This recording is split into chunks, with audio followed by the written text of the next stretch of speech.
The skies above Thalzir Prime shimmered with auroras of pale crimson and gold as the twin moons began their nightly rise.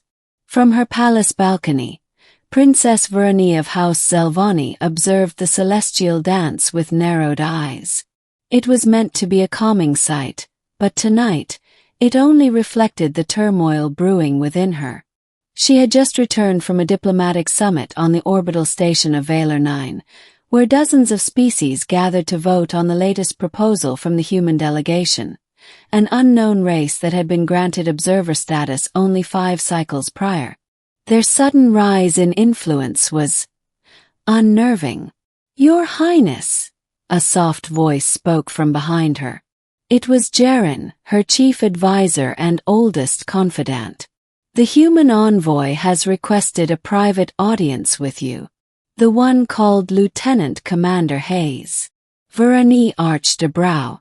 "The same one who spoke out against the trade pact." "The very same.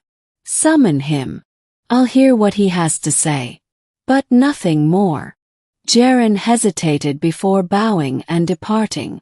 Verani turned back toward the stars, her thoughts troubled. Humanity had emerged from their so-called cradle world only 2 decades ago. In that time, they had accomplished what most species took centuries to achieve: establishing colonies, mastering faster-than-light travel, and integrating artificial intelligence in ways the Galactic Concord still struggled to understand. But to Verani they were a paradox. Primitive in emotion, impulsive in diplomacy. Yet behind those reckless eyes lay something she couldn't name. Something dangerous.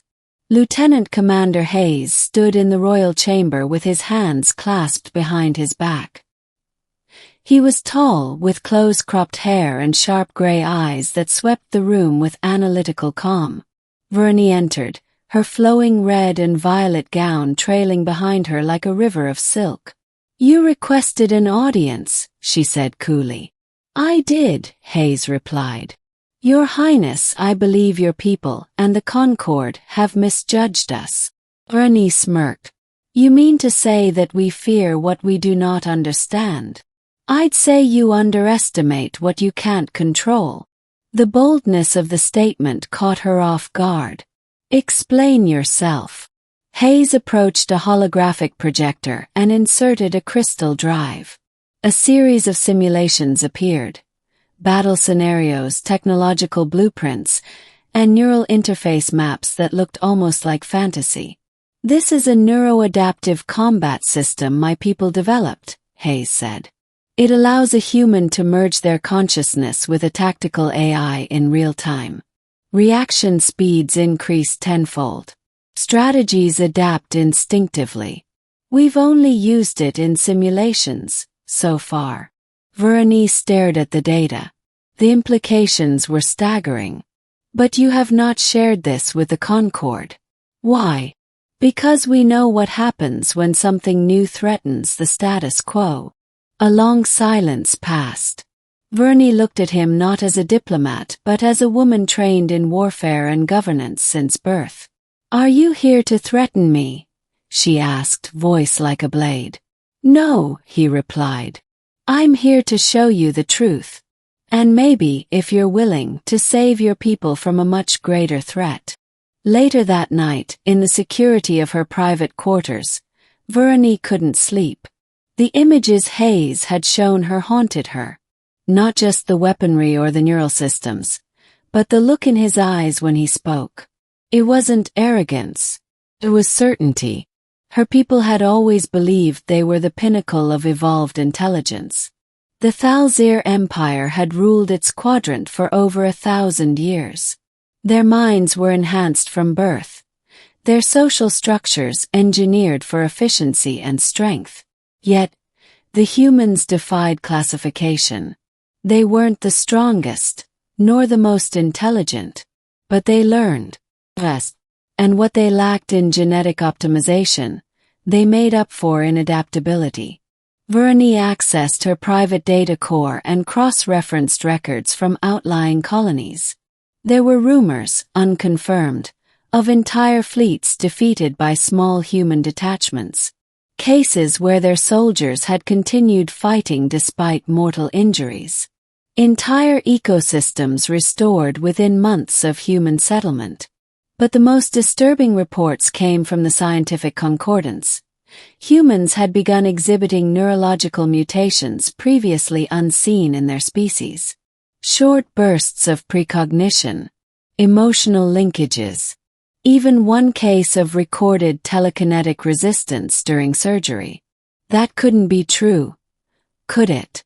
The following week, Vernie agreed to Hayes's request, a field demonstration in the contested zone of Valtar Ridge. It was a lawless region patrolled by mercenary pirates and rogue warlords, an ideal testing ground for the new neurocombat technology. Vernie insisted on observing firsthand. Hayes, dressed in light combat armor, stood with a small team of 4 human operatives. Each wore a neural interface band around their skulls, blinking with faint blue light. Across from them were 12 elite Zelvani warriors, the best of her personal guard. She gave Hayes a skeptical look. 12 against 5. You'll see, he said calmly, then activated the system. What happened next shattered everything Vernie believed about warfare. The humans moved like liquid lightning, dodging, feinting, and predicting enemy movements with eerie precision. Her warriors, trained from childhood in the martial arts of the Empire, couldn't land a single decisive blow. Hayes disarmed 2 of them in under 10 seconds using nothing but momentum and a short blade. It was not brute strength. It was flow. It was improvisation, instinct, mathematics, emotion, and logic all woven into a deadly dance. When the exercise ended, her guards were exhausted and humiliated. The humans barely winded. Hayes turned to her, his neural band slowly powering down. "This is what we are," he said. "This is what we're becoming." Vernie demanded a full debriefing. 4 hours, she interrogated Hayes on everything from genetic augmentation to AI safeguards. His answers were thorough, but it was the underlying principle that disturbed her most. Humans were not evolving linearly. They were leaping forward. Back in her palace, she summoned Jaren. "I fear we've been blind," she confessed. "Humanity is not a race to be guided or contained. They are the catalyst." "For what, princess?" She looked out the window where the night burned with stars. "For change. For the end of the Concord as we know it." Jaren hesitated. "Then they are a threat." "No," she said slowly. "They are a mirror. And we are not ready for what it reflects." Weeks passed. Across the galaxy, quiet revolutions began to ripple. Planets under Thalzir rule demanded independence, citing human models of decentralized governance. Science collectives reached out for human collaboration. Even some military commanders requested neural interface trials. Vernie watched her empire strain under the pressure. And then tragedy struck. An attack on the Concord capital left over 6,000 dead. The assailants were former mercenaries armed with stolen Thalzir weaponry. But the response came not from the Empire, but from Earth. Within 48 hours, a human relief fleet arrived. Medical drones, food synthesizers, and mobile hospitals began operating without waiting for permission. Their technology cured diseases previously deemed terminal. They even neutralized a biovirus spreading in the lower slums using custom-designed nanobots. And in the center of it all was Hayes. Not a general, not a politician, just a soldier with a cause.